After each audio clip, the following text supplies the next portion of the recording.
for me to do this these days, and I have no problem doing it. And believe me, if I don't, for whatever reason, if there's pandemonium going on in my life and I don't, she lets me know about it. But it's a sweet thing to do. She does the same thing for me. It's just a nice thing to do. But the memories, folks, the memories. Thank God for the memories. I mean, when my dad died, my grandmother's died. I mean, it's the good memories. You don't focus on the bad, the negative, the hospital rooms, what really took them out. Remember the sweet times. That's what they want you to remember by, and I have so many of them and been blessed to have them. And that's what you have to focus in on. And I know the holidays, I know it's tough for many people that have lost a loved one, and I get it. These clashes, by the way, in Palestine and in Gaza, they're kind of fueling up here. A Palestinian was shot dead in Gaza by the Israeli army today. Palestinian health ministry said the first person killed in clashes over President Donald Trump's planned embassy move. It was long coming. It's been promised by multiple administrations, and this is perfect. This should be the optics. That's what Washington goes by, the optics. How it appears, what it looks like. If you look in and you peer in, who's doing these killings?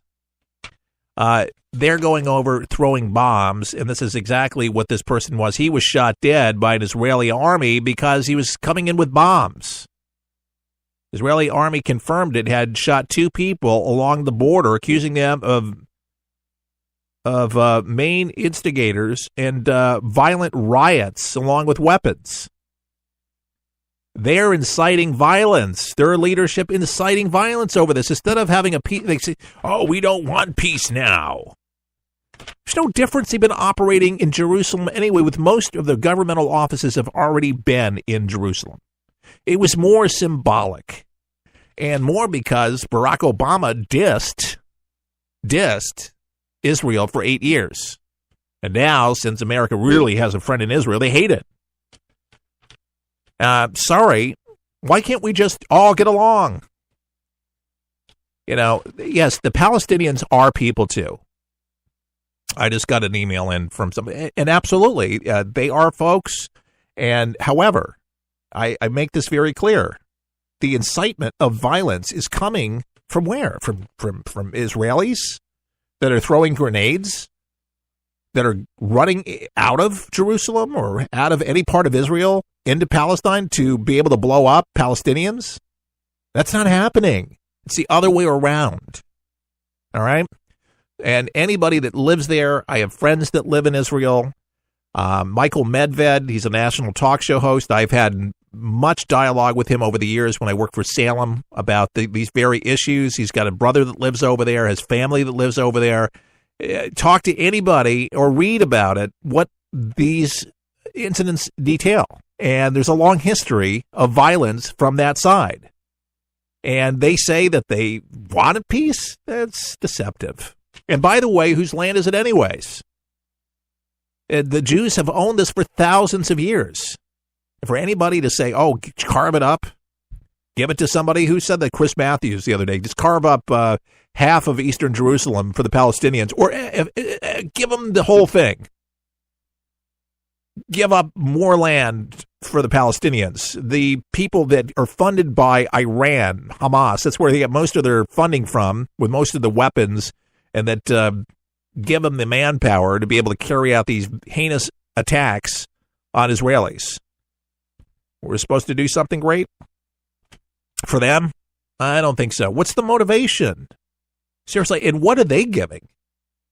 What are they actually giving up? They don't have to get...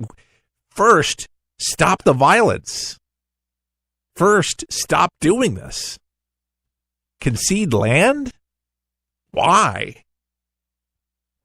Share it because it belonged to... If you can prove on paper that it was yours, fine, but there's no proof of all that. Anybody can prove that the Palestinians own Jerusalem? Share the land. Oh, my gosh. If anybody could bring peace to that land, man, they would get the Nobel Peace Prize.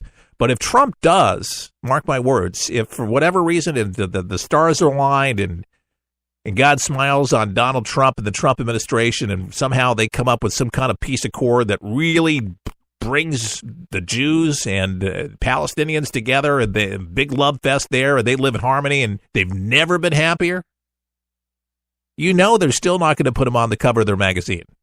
They're still not going to rever him. They'll still find something. They can't, because they haven't said anything nice about him already.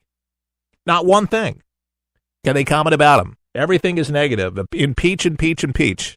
Despite the jobless claims and the unemployment down and all the wonderful things that are happening around our country. Now, they rather focus on the negative. You know anybody like that that's just Mr. Negativity, Mrs. Negativity? Do you know anybody from the left that's just that way? They're just negative people. Why does it have to be that way? It's, to me, the notion, make America great, that sounds great. Let's be greater. Let's not be mediocre. Some people, they like mediocrity. They want third, fourth, fifth place. No, thank you. Well, that's what Obama wanted. You didn't build it.